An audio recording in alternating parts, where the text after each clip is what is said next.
of the great historians of the Islamic period, Imam Maqridi wrote a book in which he studied all of the dynasties of Egypt, and he found that there were 3 hallmarks of the end of a society. And one of them was widespread corruption, rashwa, what he called the rashwa or rishwa. And then the second was the debasement of currency, when you begin to debase currency. Now, debasement of currency and corruption go together. You know, because gold, you know, when you give full measure in the currency, that's going to be reflected in the society. So the more the currency becomes debased, the more the people become debased. And the final thing he noted was high real estate prices. So those 3 things, he said, if you see those 3 things in a society, just, you know, 4 takbirat. You know, it's time to do a janazah for that culture. You know, now we're seeing in America, I would say 2 of them. The rashwa is still, it happens in very high places and in very low, but it's not a common occurrence for the average person. But certainly the other 2, the debasement of currency, fractional reserve banking is based on the idea of debasement of currency because it doesn't have any real value. But the point is that language it's very important to inculcate language skills. Grammar, we are a grammar-based community. Grammar is probably the single most important science that the Muslims have and have contributed to human civilization. Nobody before or after the Muslims has done for language what the Muslims did for language. Chinese, I mean, we didn't have Samuel Johnson. I mean, we have dictionaries in the English language are very late coming. The Muslims within 100 years were writing very serious dictionaries.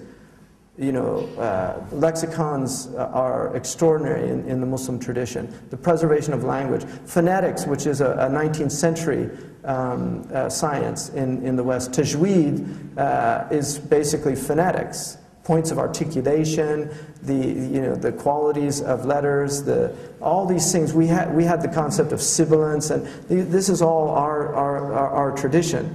So language preservation is at the root of the Islamic tradition. And language preservation comes with 3, what in the West was traditionally called the trivium. Now we're getting into ta'lim. Ta'lim is the instruction, the idea of instructing young people in the arts. And the arts, in the West they call them the liberal arts because they freed the mind from certain natural habits of the mind. People appeal to emotion is a very easy thing. Demagogues use it all the time. Fear. I inherited a rhetoric textbook from my great-grandmother, Lillian Cummings, who was studied Bain's rhetoric in 1882 in Wichita Falls. And this is a high school textbook. And the section on emotions talks about fear and the use that politicians make of fear. And how the listener has to be very wary of anybody that will use the fear tactic. And they use the politician as an example because civil liberties are often taken away from people because of the expediency of some fearful thing out there. So teaching young people these things, this is what Dorothy Sayers says in her extraordinary essay on the 7 liberal arts, is that in an age of propaganda, you have to have tools against the propaganda. And this is where learning rhetoric is very important, because rhetoric is the art of persuasion. Advertisements are based on persuasion. Advertise, right, is from a Latin word which means to turn your attention to, right? Adverse to.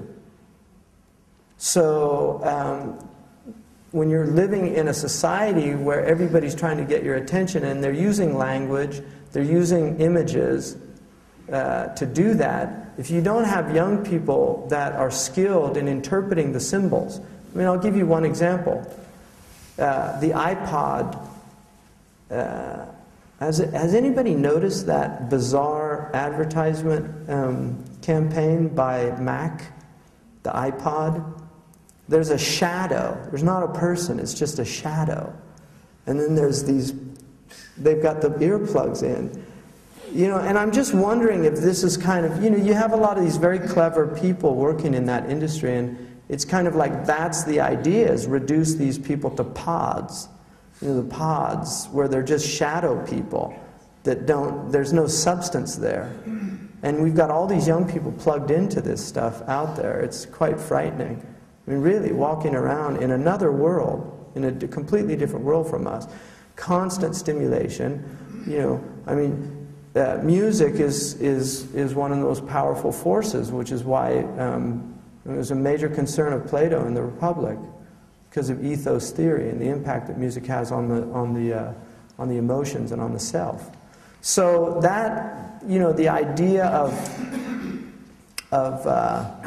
you know, teaching these arts, grammar, rhetoric, and then logic. Logic was an essential science in the Muslim classical tradition. Mantiq, learning how to reason, learning the mughalatat, sophistical, the fallacies, using how people use sophistry to argue points and convince people that aren't trained to identify those things. These things should be introduced to young people early on. This is something that can be done in late middle school in our system and early high school. It's really important to train young people in these language arts.